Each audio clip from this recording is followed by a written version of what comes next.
computer is picking up a strange signal. Here, sir, you better take a look at it.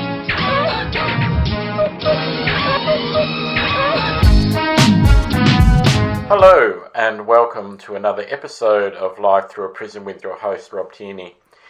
In 2025, we left shore and we started on a journey with Merran Thurley on her 50 plus years with using guide dogs. And today, we're finishing that journey. We're pulling into port. This will be the final episode in the series. So I'd just like to welcome Merran back. Oh, thank you very much. It's good to be here. Yeah, thank you. So, who are we talking about today? Today we're talking about Kayla. Okay, yep, Kayla. When did you get Kayla? Kayla came to me in about the first week of October 24. Mm-hmm. And what type of guide dog is she? Kayla is a full blood golden retriever. Mm-hmm. She was just that little bit older. Being just starting out her guide dog training a little bit later. Mm.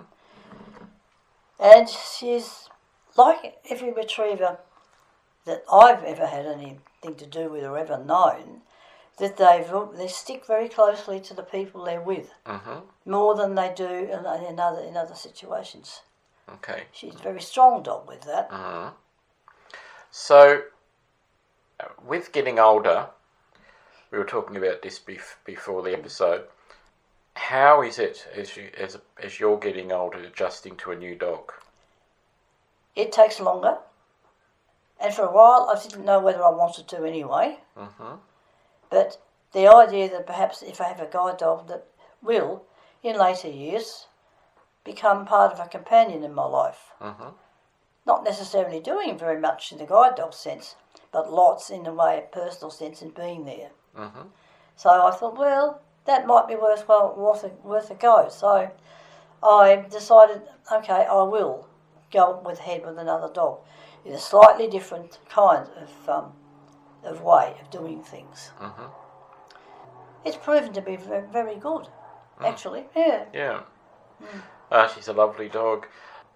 I know that when you got Kayla, you had some doubters that didn't think that you'd be able to cope with a new dog. Oh yes, so there were some doubters. Some people supposedly, I never found out exactly who it was. Only that there were people that knew me very well, which is interesting, because having known me for so long through several dogs, well, I know that this was a slightly different situation, so maybe. And I mean, she was a bundle of all sorts of things you had to learn to deal with, and she still is a bit of a cheeky, feisty lady when she wants to be. Yeah.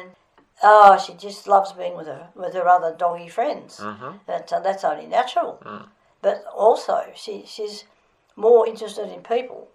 You find when you go anywhere, and she does get distracted, it's a person that's distracted and not the bunch of trees down there in the corner. Oh, okay. She might look sometimes at a place like in the garden where, because obviously other animals have been digging and so forth, and sometimes there are little places like that. She'll just look at that. But boy, if she sees a person that she thinks is going to be, then they make eye contact with her, and people do.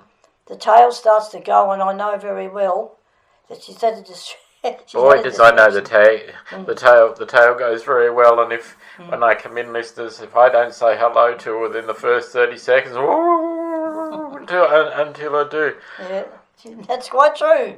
So, what would you say to people at any age that are struggling in the sense that people are doubting them that they can cope with a guide dog? What word of wisdom would you have to say to them? I would say to them, if you feel happy with this dog, and in your way of thinking about it, he or she is doing what you want them to do, then it's between you and your dog. And maybe if you're asking for any questions, and the person you should do that with is the person that's trained the dog. That's the only other person that should be involved in anything like this. Not any other people.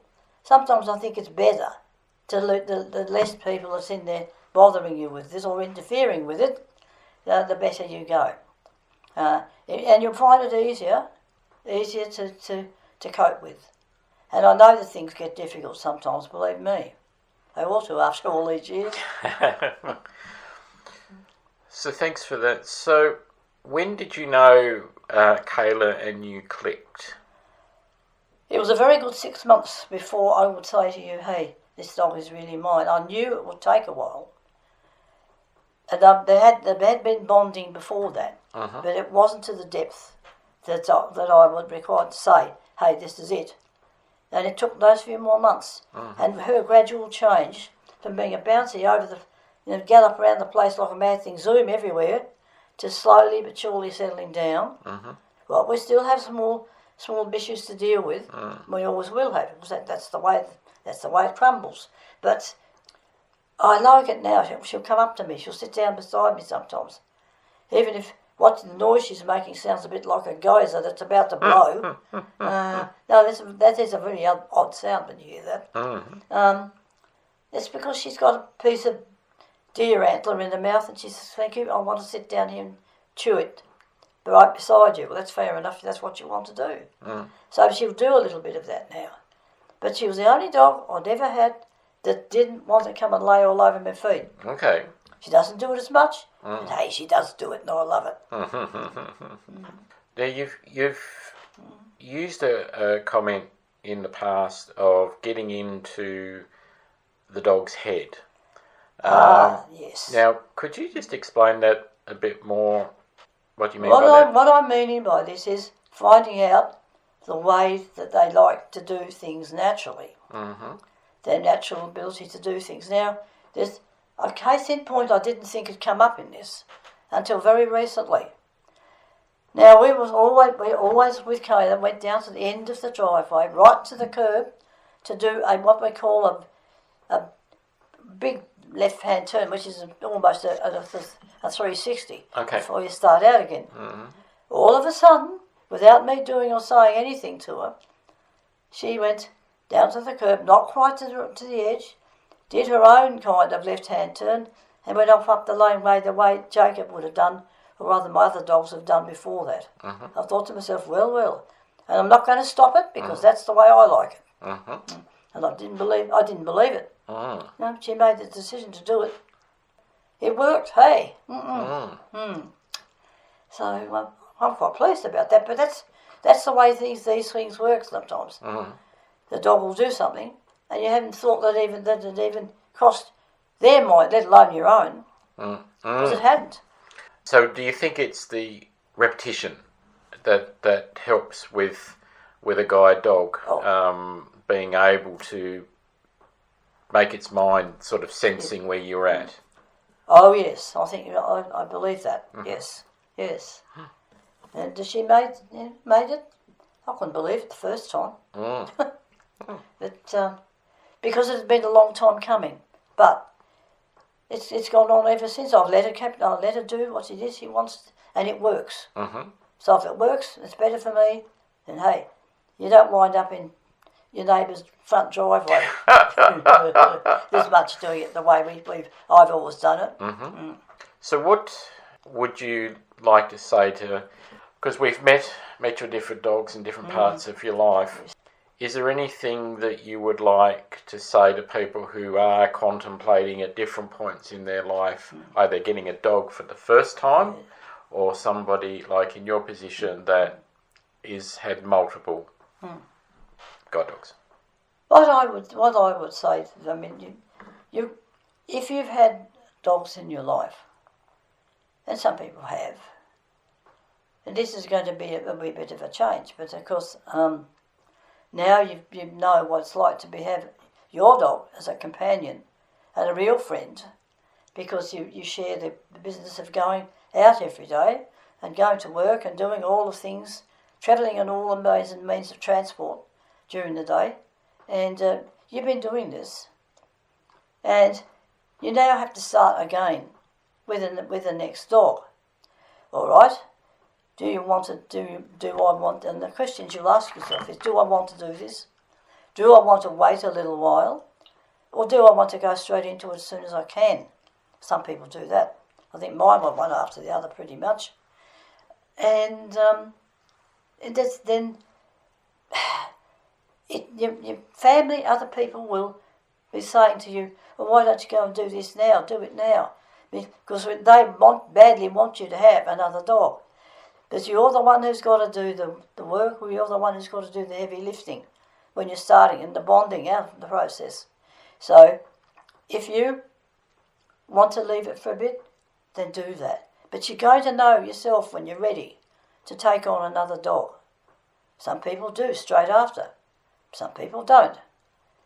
But I mean, I had a dear friend who was worried into concern that he was already 73. Did he really want a dog? And I said, if you're feeling fit and you're feeling strong and you want to do it, Gunther, go ahead. But if you feel that it is going to be too much difficult within your life, you'll know what to do. He said, oh dear. He said, thank you. And he did take their first dog and did a really good job. I only had a chance for one, but Wizard must have been the best because it worked really, really, really well. And she became his companion once he retired for the short amount of time that both of them had together then. So, as we finish this series, the floor is open to you, Merran. Is there any final thoughts, anything that you would like to say? I've been lucky 9 times around with 9 completely different dogs. And to have Kayla now, fortunately she doesn't worry much if she has a day at home in between. 2 or 3 might be a bit of a problem, but 1 is no problem to her at all. She's slower. She doesn't need me to move about so quick. In fact, I don't these days. So it's like being into a sort of a world now where you can slow down, spend your time together, go out when you do, usually with family and friends mostly, if you're lucky, and just enjoy the company of an animal. Well, a lot of us who have had animals in our lives want to do that anyway. And I wouldn't be without this one over here. Kayla and I will go on as long as it is. And I talk to her every day about lots of things. Lots of things that she's been doing. She's a very good listener. Oh, yes, a very, very good listener.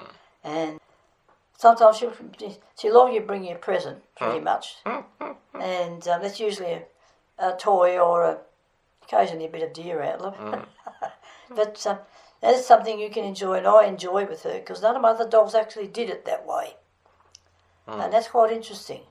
She's just got this huge pile of toys. Some that she has, some that she's, been bequeathed by other dogs, and others are things that she brought to the house herself. I tell you what, it doesn't fit into the toy box anymore.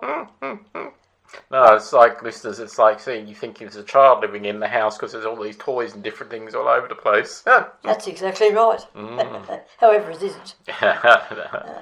Well, Merran, it's a bit sad coming to the end of this series, but we've hit port, and I'd just like to say thank you for sharing all your years of wisdom and knowledge in guide dogs, and I hope you and Kayla have long years together.